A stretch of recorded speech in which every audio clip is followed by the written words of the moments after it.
Hello students, welcome to Karnataka LMS Namma Shakti Namma Bhavishya program initiated by Department of Collegiate and Technical Education. This video with regard to the organization subject organizational behavior for the management students. I'm Rajita Bia. Today I'm presenting the topic in this video, that is organizational change process. In the previous session, we have seen what is change. Everything takes place in the organization that is called as a change.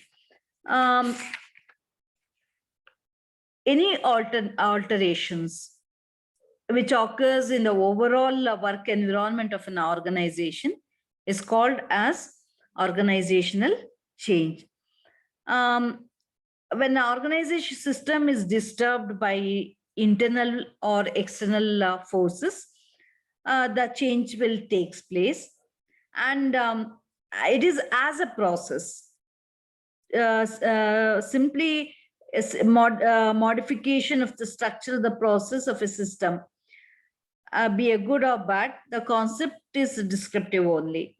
So the organization change is a process. So Kurt Lewin observed that people generally do not accept change, and if they accept it, they tend to revert to the original behavior after some time. To make change having lasting impact, it should become part of their attitude and value system.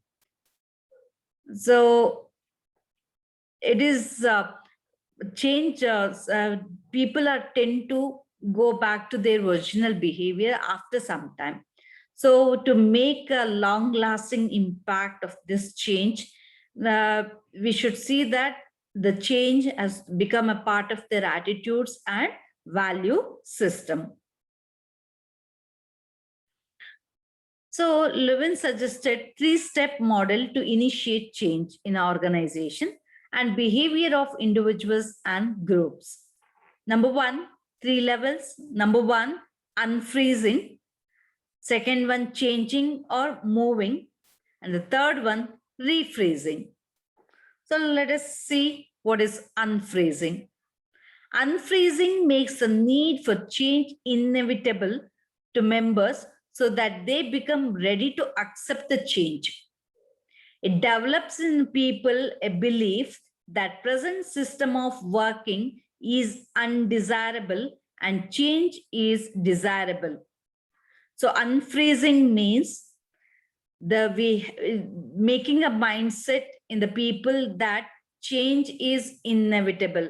There is no alternative way to escape from the change, and it is the feeling should be developed in the people minds that the present system of working is undesirable and we have to change. So it motivates the peoples from the move from the old and the traditional ways to new and modern ways of working. So the driving forces overpower the restraining forces, and people therefore do not resist change. They welcome the change.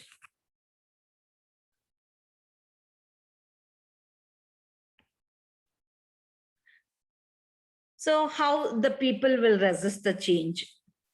They may resist. It is a human tendency to resist.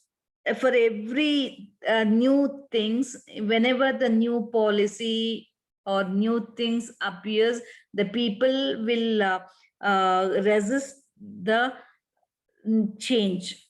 So this resistance has to be overcome, eliminated among members. How we can eliminate this is by building trust and confidence. By building trust and confidence in the members of the people, we can make them we make them to welcome the new changes, and making and developing a mindset that change has to be desirable one, and change has to be appreciated. So that the trust, and when the people have the trust and the confidence, then they will accept the changes. Then enhancing motivation. By motivating the people, um, and building, when we motivate the people, they accept the changes, because in the motivation, they feel the pressure, they were welcoming the new concepts, and they will see the change as a desirable one. So by enhancing their motivation, we can eliminate the resistance. And communication. Effective communication. When we do the effective communication, inadequate and inaccurate information can be the reason for the resistance for a change. So an appropriate communication can help overcome this resistance. Workers can be given necessary education about the change. See, when the COVID vaccination has come into the picture, every government has taken very serious action, like communication. So the advertisement has been given, awareness program has been given, Anganwadi workers have been taken for this task, and every government sector people have also been used to communicate the value, communicating the necessity of a vaccination. So that's by giving appropriate and effective communication and giving appropriate information about the change will improve the, will eliminate the resistance. And participative decision making, participation. So individual find it to resist the change if they are participated prior making any decisions. So before making any changes, people are to be incorporated and ask them to participate in decision making. When they part of the decision making process, then they automatically not resist to the change. By this, we can eliminate the resistance from the people. Second one, changing or moving. Once people are ready to accept the change, change is initiated by learning new ways of doing things. After the elimination of the resistance, now people are ready to accept the change. So this change is to be initiated by learning new ways of doing things. New information is collected. New concepts are developed. Members are trained to implement the concept, and present perspectives and attitudes are changed. So driving people to change their behavior and attitude can take two forms, one negative and another one positive. When manager announces change, failing which members are subjected to threats, punishment, and penalties. This change does not have lasting impact and therefore has to be closely monitored. So how we bring the changes? When changes are announced, failing with the failing with the accommodation of changes, then the manager will can be subjected them for the threats and the punishment. So then it is not will have a lasting impact. Then the people has to be closely monitored. Positive is positive by way of making people motivated, and they should feel themselves the need for the change and accept it without any coercion or without any force. Then when they accept the change individually, personally, after motivated, then that will have the long lasting impact and the change will be permanent one.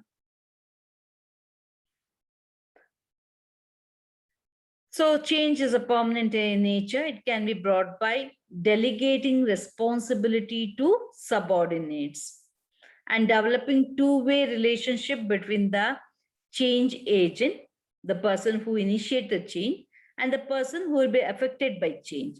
So change is implemented by subordinates and suggestion to change agents are respected by them. And the last process, that is rephrasing. Though change is desirable, people generally resist to change. Despite learning new ways of doing things, they tend to revert to old behavior after working in the changed environment for some time. Rephrasing attempts to make change permanent till there is need to reintroduce change. So rephrasing means locking the new behavior pattern into place by means of supporting or reinforcing mechanism so that it becomes the new norm. So people are very tend to, they will change, they accept the change.